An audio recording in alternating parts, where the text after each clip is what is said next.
pagi teman-teman semua. Kami dari kelompok 13 akan mempresentasikan hasil diskusi kami. Perkenalkan, nama saya Natalia Willy. Di sini kami akan mengambil judul Pengaruh Financial Distress, Debt Covenant, dan Kepemilikan Manajerial terhadap konservatisme akuntansi pada perusahaan subsektor industri dasar dan kimia yang terdaftar di Bursa Efek Indonesia. Yang pertama adalah latar belakang penelitian. Laporan keuangan menunjukkan hasil pertanggungjawaban manajemen dalam mengelola perusahaan dan sumber daya yang ada, yang informasinya digunakan oleh pihak yang berkepentingan. Penerapan prinsip akuntansi dalam laporan keuangan adalah karena aktivitas dalam perusahaan yang dilingkupi dengan ketidakpastian.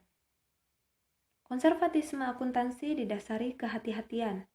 Prinsip konservatisme juga mempengaruhi penyajian pelaporan keuangan, karena laporan keuangan cenderung berisiko dan dilingkupi ketidakpastian.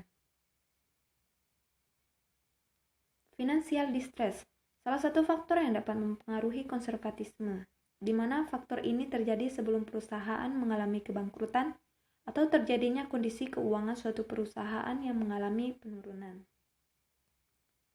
Faktor lainnya yaitu debt covenant atau kontrak hutang, adalah perjanjian yang melibatkan pihak pemberi dan penerima pinjaman, guna menghindari hal-hal yang merugikan kedua pihak tersebut.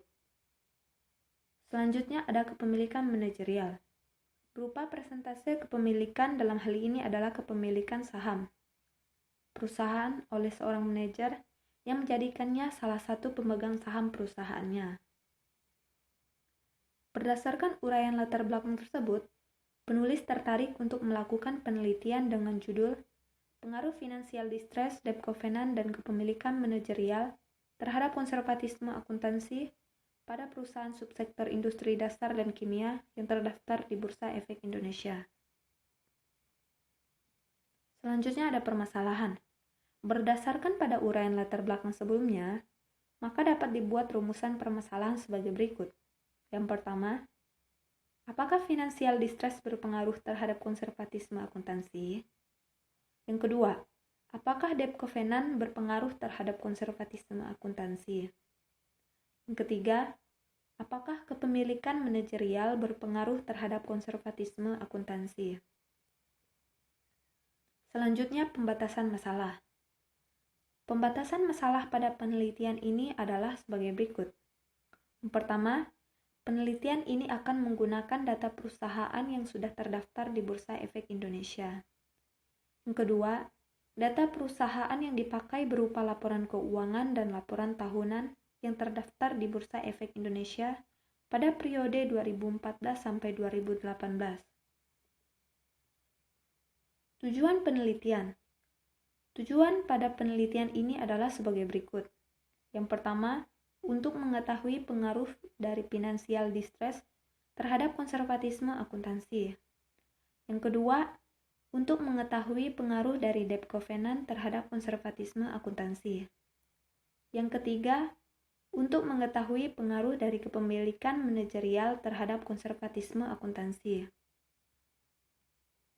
Selanjutnya ada manfaat penelitian. Yang pertama bagi penulis.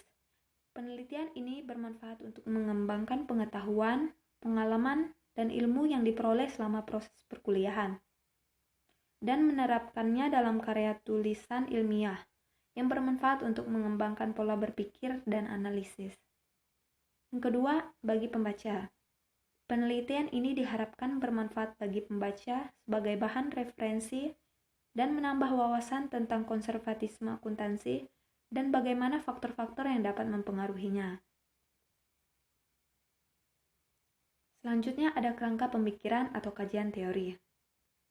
Menurut Hanafi dan Halim, tahun 2016, halaman 41, konservatisme akuntansi merupakan reaksi yang berhati-hati atas ketidakpastian yang ada. Sedemikian rupa agar ketidakpastian tersebut dan risiko yang berkaitan dalam situasi bisnis bisa dipertimbangkan dengan cukup memadai.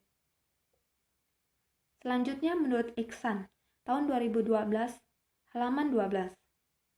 Konservatisme dalam kasus ini akan meningkatkan biaya dan pelaporan laba operasi. Tujuannya adalah untuk menghindari penekanan laba. Selain itu, penggunaan prinsip konservatisme ini bertujuan untuk mengurangi optimisme para pengusaha yang berlebihan melaporkan laba usahanya. Selanjutnya, menurut Harry, tahun 2014, halaman 43. Menurut konsep konservatisme ini, ketika kerugian terjadi, maka seluruh kerugian tersebut akan langsung diakui meskipun belum terrealisasi. Akan tetapi, ketika keuntungan terjadi, maka keuntungan yang belum terrealisasi tidaklah akan diakui.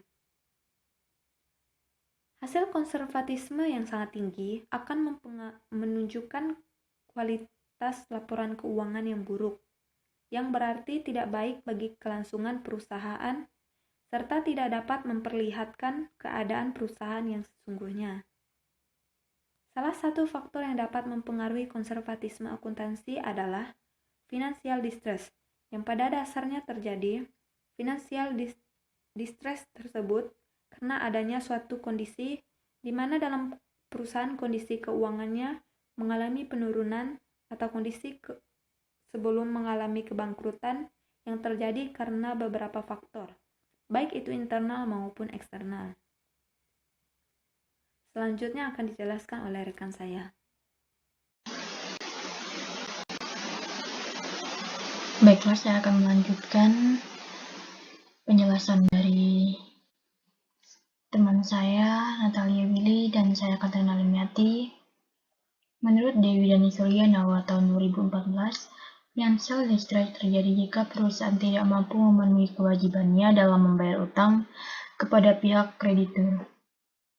Berdasarkan penelitian terdahulu yang dilakukan oleh Noviantari dan Ratnadi pada tahun 2015 dan penelitian Dewi dan Surya Nawa tahun 2014 yang menyatakan bahwa financial distress berpengaruh negatif terhadap konservatisme akuntansi.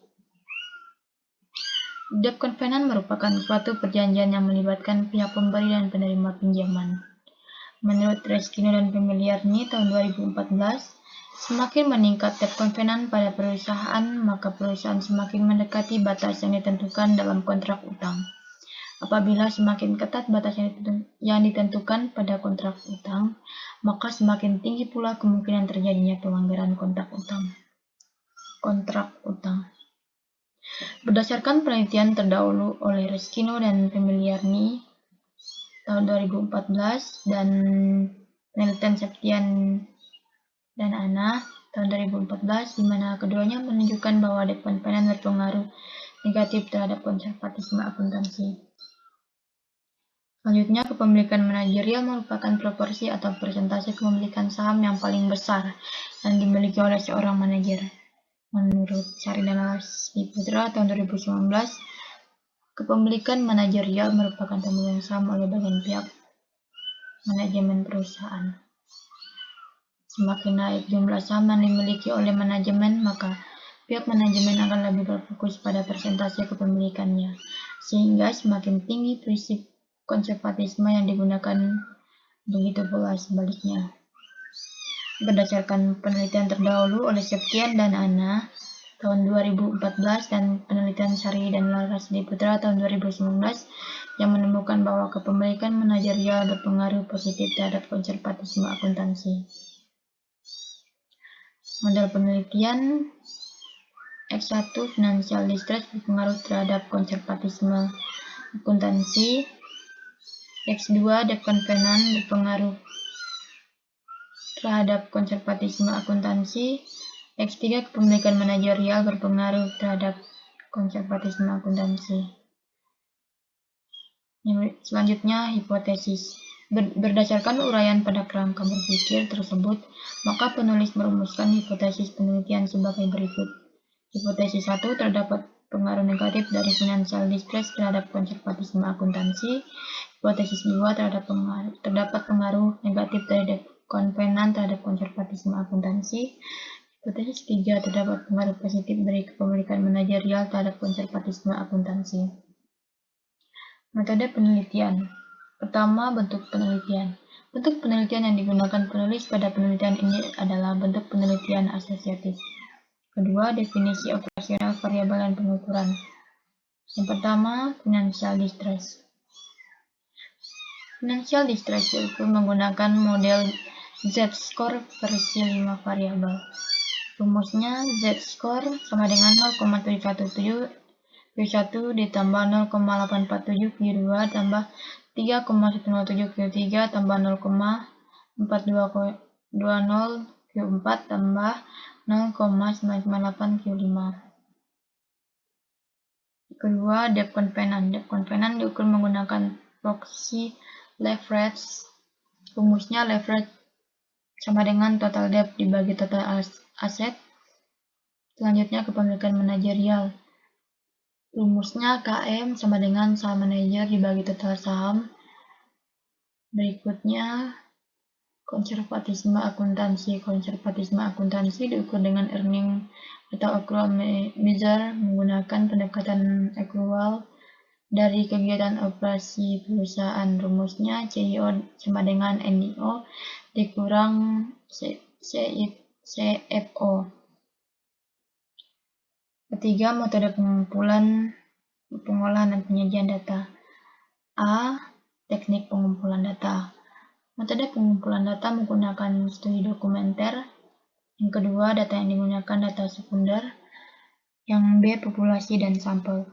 Populasi yang digunakan pada penelitian ini adalah perusahaan subsektor industri dasar dan kimia yang terdaftar di Bursa Efek Indonesia periode tahun 2014 sampai 2018.